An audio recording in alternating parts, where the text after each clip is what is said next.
একটু এমনই, যখন মার্কেটে যাবে তখন কাপড় চোপড় হাতাবে, মাছ বাজারে গেলে মাছ হাতাবে, সবজির দোকানে গেলে সবজি হাতাবে। আজকে চোখের সামনে তোমার ফলের দোকান পাইছে, ফল হাতায় রেখে গেছে। ভাই কাকা মনে হয় ফল নিতে চাইছিল কিন্তু টাকার জন্য নিতে পারে নাই, পরে আমি তারে একটা ফল খাইতে দিছিলাম। ও, সেটা দাম চাচ্ছ তাই না? না না না, দাম চাচ্ছি না, তাহলে বলতেছি একটু বাসায় মাঝে মাঝে ফল নিয়ে যাবেন ভাইয়া। কাকা মনে হয় টাকার জন্য কিনতে পারে নাই, তার মনে হয় ফল খাইতে খুব ইচ্ছা করতেছিল।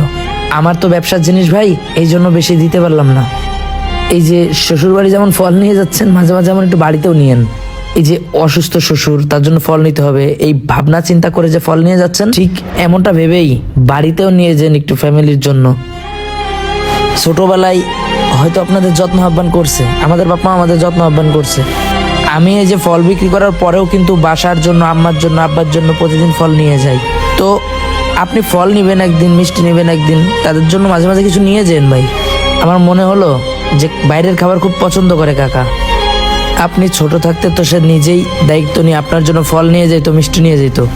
এখন তো চাচা মুরব্বী হয়েছেন, আপনি বড় হয়েছেন, আপনারও তো চাচার কথা মনে করে কিছু নিতে হবে। ভাইবেন না ভাই, আমি ব্যবসার জন্য বলতেছি, শুধু ফল না, আপনি অন্য কিছু নিয়ে যাইতে পারেন বাবা মার জন্য। কিন্তু চাচা এখানে এসে আজকে ফল হাতাইতেছিল তো দেখে খুব খারাপ লাগছিল, মনে হইতেছিল সে কতদিন না জানি ফল খায় না, এটাই আর কি। ঠিক আছে, তাইলে এক কাজ করো, তুমি যা যা দিছো আবার দাও। আবার নিবেন? এত কি করবেন? আমার বাবার জন্য। ও ঠিক আছে ভাই, এই যে ভাই আনেন। ঠিক আছে, ভালো থেকো। অনেক বাবা মা আছেন যারা বৃদ্ধ বয়সে অনেক অসহায় হয়ে পড়ে। তাদের কিছু খাইতে ইচ্ছা করলেও তারা মুখ ফুটে কারোর কাছে বলতে পারে না, তাদের কিছু পড়তে ইচ্ছা করলেও তারা মুখ ফুটে কারোর কাছে বলতে পারে না। সন্তান কি ভাববে, কি মনে করবে, কোন অবস্থাতে আছে এটা ভেবে। তাই প্রত্যেকটি ছেলে মেয়েদের উচিত বাবা মায়ের দিকে খেয়াল রাখা, বাবা মায়ের না চাওয়া ইচ্ছা